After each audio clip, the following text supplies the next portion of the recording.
I have to say, I'm very grateful for Pam. I often send her, well, not often, I always send her a copy of what I'm going to be saying so that she can look through it and see if I say any weird, incomprehensible things, which is frequently the case. But too often, I send it to her like right before service. So she's a trooper in being able to go through it all. But I don't often express how grateful I am to everyone who helps here and serves here, because you are all so valuable to me. Part of autism is thinking that whatever's in here, all of you know. But that's not always the case. I shouldn't make assumptions about everyone knows what's in my head. So I'll try to be better for that. And then I always end up sending her a copy and then changing portions of it anyway. So keep her on her toes, or the tips of her fingers, whichever case may be. There have been many times when a certain passage in this week's Parashah has been extremely cathartic for me. This portion of scripture is about leadership. There are those who lead and those who follow them. Let me start by saying that no leadership position is easy. Spiritual leadership is perhaps the most difficult of all. It truly is a sacred responsibility. This is not because spiritual leaders have more education in theological matters or because they have more experience. It is because God has called them to a place of trust. What they do or say or teach impacts everyone they lead, for good or for ill. Leaders have a public face that is often calm, upbeat, optimistic, relaxed. People look to them as a kind of a litmus test for how things stand, for guidance, for reassurance that all is well. But behind the facade, all leaders, myself included, experience storms of emotion as we realize how deep run the divisions between people, how intractable are the problems that we face, and how thin is the ice upon which we stand. Fake it until you make it is a witty phrase, but one that would hardly be associated with qualities that make good leaders. Perhaps we all experience moments in our lives when we know where we are and where we want to be, but we simply cannot see a route from here to there. That is an uncomfortable feeling, and often one that is a prelude to despair. Whenever I have felt that way, which is not infrequently, I turn to the searing moment in our Torah portion when Moses reached his very lowest ebb. The precipitating cause was seemingly unimportant, of no matter. The people were engaged in their favorite activity, namely complaining about food. With self-deceptive nostalgia, they spoke about the fish that they ate in Egypt, and the cucumbers, melons, leeks, onions, and garlic. I don't know why, but when I picture them complaining at this part, I always hear in my head a French accent. Like all the children of Israel were French Sunday. Hey Cherie, do you remember when we had all that fish? I am craving some bouillabaisse. C'est magnifique, no? Gone is their memory of slavery. All they can recall from hundreds of years of collective bondage in Egypt is the cuisine. At this moment, God was, understandably, far from pleased. As Joseph just read in Numbers 11:10, the anger of the Lord became very hot. But Moses was more than simply angry at the situation. He became a bit unhinged. He seemed to suffer a complete emotional breakdown. He said this to the creator of the universe, with, I might add, no small amount of chutzpah. Why have you brought this evil on your servant? Why have I failed to find favor in your eyes, that you have placed the burden of this people on me? Did I conceive this people? Did I give birth to it, that you should say to me, carry it in your lap as a nurse carries a baby? Where can I find meat to give this people when they cry to me, saying, give us meat to eat? I cannot carry this people on my own. It is too heavy for me. If this is what you are doing to me, then if I have found favor in your eyes, kill me now, and let me not look upon this, my evil. That was Numbers 11:11-15. I do not know about you, but this for me is the benchmark of despair. Whenever I have felt unable to carry on, I have read this passage and thought, if I have not yet reached this point, I must be okay. Somehow it is empowering to have the knowledge that arguably the greatest Jewish leader in the Torah had experienced this depth of darkness. It says that the feeling of failure does not necessarily mean that you have failed. All it means is that you have not yet succeeded. Still less does it mean that you are a failure. Failure in some fashion will come to all who take risks. Yet the willingness to take risks is vital if you seek in however small a way to make a difference in the lives of those you are called to lead. Mother Teresa said, not all of us can do great things, but we can all do small things with great love. It involves risk. It involves taking a step into the darkness in faith, only to see that the way is lit before you. We take a step out in faith, trusting that God will bless our honest desire to lead in a way pleasing to Him when we seek His will and are obedient to His commands. Can we know with certainty that what we are doing is pleasing to the Holy One? Sometimes. We know when our words, our choices, our actions are not pleasing to Him. When we disobey the commandments, when we choose to sin and are unrepentant about it, these are things that grieve His heart. And yet staying on that straight and narrow path requires constant vigilance. We must make a choice every day to follow the Master. Cause us to return to you, Lord, and we shall return. Renew our days as of old, we say at the conclusion of the Torah reading each week. We need this constant reminder because we, as fallible humanity, are in danger of forgetting. Prone to wander, Lord, I feel it. Prone to leave the God I love. These words from 1758 have always struck an uncomfortable chord with me. What is striking about the Bible is the way it documents these dark nights of the soul in the lives of some of the greatest heroes of the Spirit. Moses was not only a prophet, not the only prophet to pray to die. 3 others longed for death. Elijah in 1 Kings 19:4.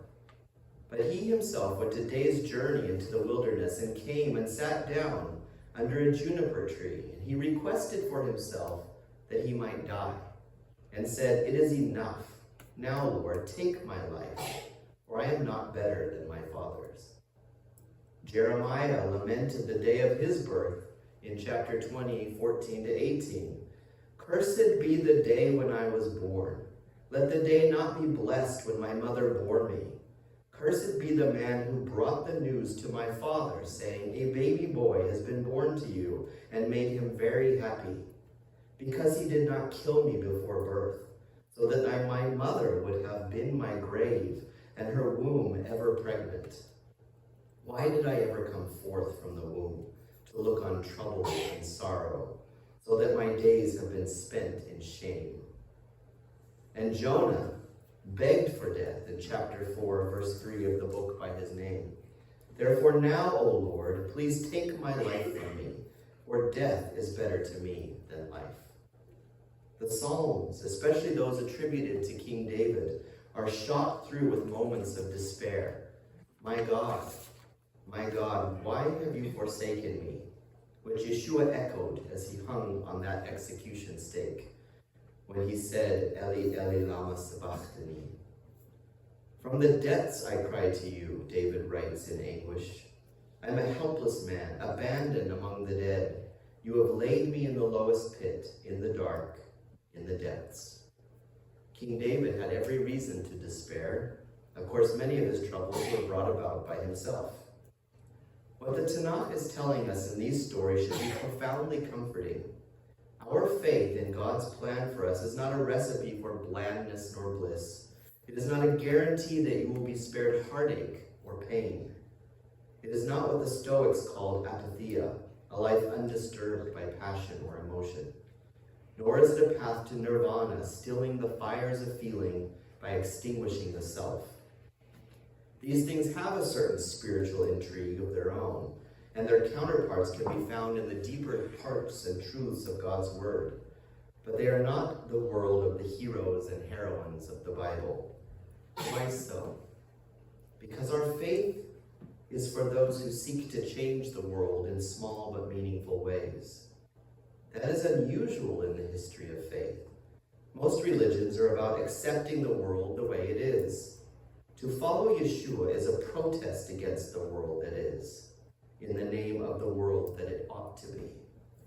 To be a disciple is to seek to make a difference, to change lives for the better, to heal some of the scars of our fractured world. But people often do not like change. That is one reason that Moses, David, Elijah, Jeremiah, and the disciples found life so difficult. We can say with a fair amount of certainty what brought Moses to despair. He had faced a similar challenge before. Back in the book of Exodus, the people had made the same complaint. We read in Exodus 16:3, "If only we had died by the hand of the Lord in the land of Egypt, when we sat by the flesh pots and ate bread to the full. For you have brought us out into this desert to starve this whole assembly to death." Moses, on that occasion, experienced no crisis. The people were hungry. They needed food. That was a legitimate request. Since then, though, they had experienced the twin peaks of the revelation at Mount Sinai and the construction of the tabernacle. They had come closer to God than any nation had ever done before. Nor were they starving. Their complaint here was not that they had no food, it was that they had manna. Their complaint was that it was boring. Now we have lost our appetite. The Hebrew here literally is our soul is dried up. We never see anything but this manna. They had reached spiritual heights, but they remained the same recalcitrant, ungrateful, small-minded people that they had always been. That was what made Moses feel that his entire mission had failed and would continue to fail. His mission was to help the Israelites create a society that would be the opposite of what they had experienced in Egypt. One that would liberate instead of oppress, dignify and not enslave. But the people had not changed. Worse, they had taken refuge in the most absurd nostalgia for the Egypt that they had left. Memories of fish and cucumbers and garlic and all the rest. Moses had discovered it was easier to take the Israelites out of Egypt than to take Egypt out of the Israelites. If the people had not changed by now, it was a reasonable assumption that they never would. Moses was staring at his own defeat. For this reason, they felt that there was no point in carrying on. God then comforted him. First, he told him to gather 70 elders to share with him the burdens of leadership. Then he told him not to worry about the food. The people would soon have meat in plenty. It came in the form of a huge avalanche of quail. What is most striking about this story is that thereafter Moses appears to be a changed man. Told by Joshua that there might be a challenge to his leadership, he replies in Numbers 11:29, "Are you jealous on my behalf? Would that all the Lord's people were prophets, that the Lord would put his spirit on them." In the next chapter, when his own brother and sister began to criticize him, he reacts with total calm. When God punishes Miriam, Moshe prays on her behalf. It is specifically at this point in the long biblical narrative of Moses' life that the Torah says, "The man Moses was very humble, more so than any other man on earth." The Torah is giving us a remarkable account of the psychodynamics of emotional crisis. The first thing it is telling us that it is important in the midst of despair to remember that we are never truly alone. God performs the role of comforter. It is he who lifts Moses from the pit of despair. He speaks directly to Moses' concerns. He tells him that he will not have to lead alone in the future. There will be others to help him. He tells them not to be anxious about people's complaints. What the 70 elders actually did to help Moses is unclear, but simply being there with him was part of the cure. The other thing it is telling us is that surviving despair is a character-transforming experience. It is when your self-importance is ground to dust that suddenly you realize that life is not about you. It is about others, ideals, a sense of mission or vocation. What matters is the cause, not the person. That is what truly humility is about. As the wise saying goes, popularly attributed to C.S. Lewis, humility is not about thinking less of yourself. It is about thinking of yourself less. When you have arrived at this point, even if you have done so through the most bruising and devastating experiences, you become stronger than you ever believed possible. You have learned not to put your self-image on the line. You have learned not to think in terms of self-image at all. Greatness is a life turned outward, so that other people's suffering matters to you more than your own. The mark of greatness is the combination of strength and gentleness that is among the most healing forces in human life. Moses believed he was a failure. That is worth remembering every time we think that we are failures. His journey from despair to self-effacing strength is one of the great psychological narratives in Torah, a timeless tutorial in hope. As disciples of the risen Messiah, we are invited to lay our burdens upon the one who showed the way. In Matthew 11, 28-30, we read these powerful words. Come to me, all who are weary and heavy laden, and I will give you rest. Take my yoke upon you and learn from me, for I am gentle and humble in heart, and you will find rest for your souls. For my yoke is easy and my burden is light. We are so familiar with those words, but how much do we truly believe them? And then again in John 16:33, I have said these things to you, that in me you may have peace. In the world you will have tribulation, but take heart. I have overcome the world. Few words have more impact on a person traveling through the darkest night than these of the Master. Hope is always the answer to despair. Genuine hope is urgently needed in a savage world in order to be more loving, even as the love of many waxes cold, more merciful, even when misunderstood or misrepresented, more holy, even when the world ripens with iniquity, more courteous and patient in a coursing and curt world, and fuller of heartfelt hope, even when others' hearts fail them.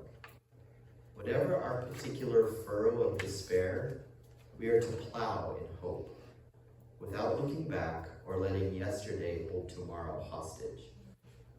And that is all that I have to say. Any thoughts, questions, insights, criticism?